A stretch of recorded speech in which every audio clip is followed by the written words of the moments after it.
I was actually there when you got the G-Wagon. Yeah, a lot of people don't know that. That's you were there. You drove me. Yeah. I don't think I don't think.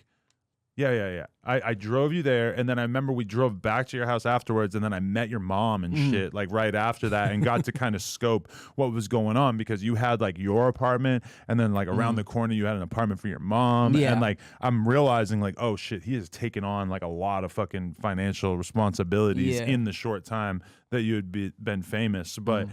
The G-Wagon, then that became a big part of the lore because of the fact that you at one point, what did you do? I keyed it, dented it. Because the keys had been taken away from you, right? Yeah. Basically, I was crying about all that.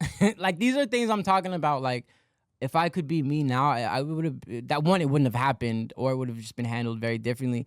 That I call that moment like my Britney Spears shaving her head off moment, where it's very similar. Where I don't even know what I'm saying. I'm screaming, I'm crying, I'm keying. I wrote some crazy shit in that car, like evil. Like, I don't know, bro. I was like maybe going through like a psychosis, but I laugh at shit like that. I got to, it's funny.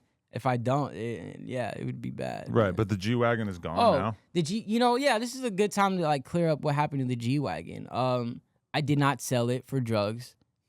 I didn't.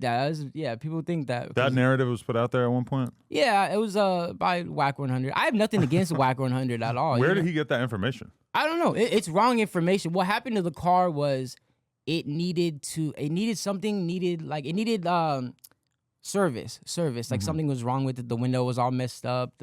Something was wrong with it. So my previous management had taken it back, and somewhere within a month goes by, I'm like, where's my car? I was thinking, wow, this is taking a long time to fix like a little window thing or something. And I started to realize that my previous management and me were having like a really big fallout. I'll call it that, just a big fallout. And we settled what happened with the G-Wagon outside of social media or whatever. It's still confusing though to me, because I had a lot of money put into that car, maybe not like paid off, but enough to where you can't just take like the vehicle away. But it is what it is. Right. Yeah. So okay, I just want people to know though, it wasn't sold for drugs. I was down bad, but I was not gonna sell that for drugs. That's a lot of drugs too. Yeah, I would have been a lot too. Probably a lot of. I probably would have sold the car for drugs earlier on, if Right, but okay. So what actually happened with? I'm assuming you and Stat, your former manager, haven't talked in a long time, or where's that at? No, we haven't talked in a long time.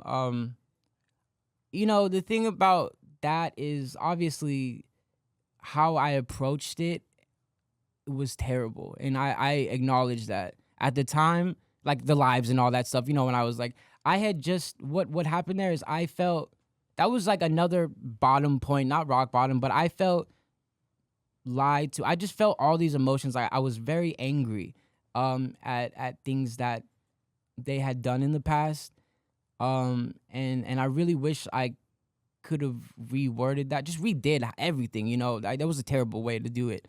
But I was all, mentally not stable, so not blaming that, but it was just another bad time. How I feel now about Stat and all that, I have nothing against him, I understand what he had to do, and I understand now, in a sober state of mind, some of the things that I still don't agree with some of them, but I understand a good majority of what was going on. I just couldn't see that clearly at that moment in time. And as this year has passed by and time has gone on, I just want to grow as not just an artist, but a human being, I think part of that is I can't hold regret and this anger that I used to hold, so much. Like it would keep me up at night, like the anger I felt, but it was misplaced, and I've as I get older, I learned that was a mistake. Well, because the last thing that me and you went back and forth on online was actually about, like, I forget where it was it on Live or something, where you basically like stories or something. You kind of got at Stat and accused him of like giving you drugs at a certain point, or acting like he was happy to sort of see you fucked up on drugs. Like, do you regret saying that, or is that something that you still believe to be true? That's crazy. I forgot I even said that, but I'll clear it up now.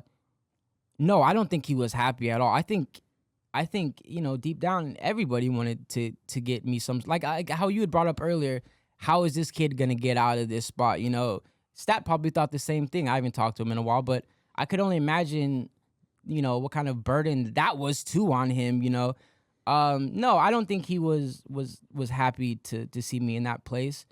At all. No, I regret saying that. Yeah, because if he's just like, I know Stat, and I think he's a businessman. He didn't sign you because he like wanted to hang out with you every day. He signed you because he saw it as like a way that he can make a bunch of money. And definitely didn't want to hang out with me every day. Right. Well, but just anybody, like if you're in your 40s and you're already a millionaire and you're in the music business and you're gonna sign this young ass kid in his early 20s, you're probably doing it because you want to make money. Yeah. And if I have an artist and I have the option of having him fucked up on pills or not fucked on pills, you're gonna choose the last. I'm going sober all day because because people always say like, oh, if somebody's fucked up on drugs, it's easy to control them or whatever. Like maybe a little bit, but not really in most ways. Yeah, I don't see the pros of keeping someone fucked up on drugs. Like where you're gonna gain too much from that. Yeah, because he wanted you to be going to shows and touring intensely and working on the music, and it's hard to keep that stuff going seriously when you're loaded. Yeah, and I was notorious. I mean, some people, God bless their hearts, can do it better than maybe what I did, but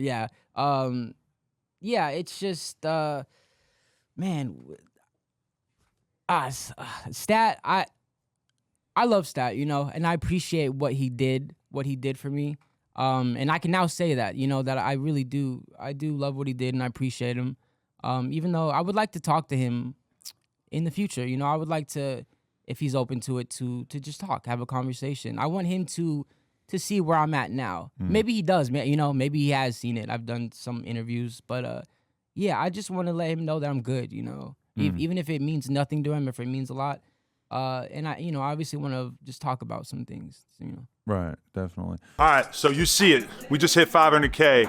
You know what that means? That means you gotta subscribe and get us to 600K because we are dangerously close to 666K. Let's go.